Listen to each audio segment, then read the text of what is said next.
بسم اللہ الرحمن الرحیم، السلام علیکم۔ آج ہم بات کریں گے کہ پریگنینسی کے دوران بار بار جو پیشاب آتا ہے اس کے لیے ہومیوپیتھی کی کون سی میڈیسن ہے، اور ہم اس کو جو ہے وہ آج ہم ڈسکس کریں گے۔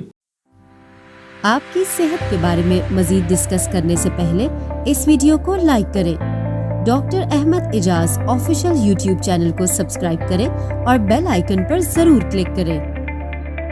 میرا نام ڈاکٹر احمد اعجاز ہے اور میں سمیل یومی کلینکس ایبٹ آباد پاکستان سے آپ سے مخاطب ہوں، اور پچھلے 25 سال سے جو ہے وہ اس فیلڈ سے ریلیٹڈ ہوں اور کلینک پہ کام کر رہا ہوں۔ اگر بار بار جو ہے وہ پریگنینسی کے دوران جو ہے وہ پیشاب آ رہے ہیں تو ہومیوپیتھک میڈیسن جو ہے وہ کینتھرس جو ہے وہ بہت زبردست کام کرتی ہے، لیکن اس کو 30 میں آپ نے استعمال کرنا ہے۔ اور سیکنڈ میڈیسن جو ہے وہ ایکوزیٹم ہے، اور اس میں بھی پیشاب کے اوپر کنٹرول نہیں ہوتا، قطرہ قطرہ پیشاب جو ہے وہ خارج ہوتا ہے، جلن ہوتی ہے، اور سم ٹائم اگر پیشاب آئے تو بھاگ کے جانا پڑتا ہے، یعنی مسانہ اتنا کمزور ہو جاتا ہے۔ کینتھرس کے حوالے سے تھوڑی سی بات یہ ہے کہ فرسٹ ٹرائیمسٹر میں کوشش کریں کہ اس کو اوائڈ ہی کریں، لیکن یہ سیف میڈیسن ہے، اس طرح کا کوئی ایشو نہیں ہے۔ Thank you.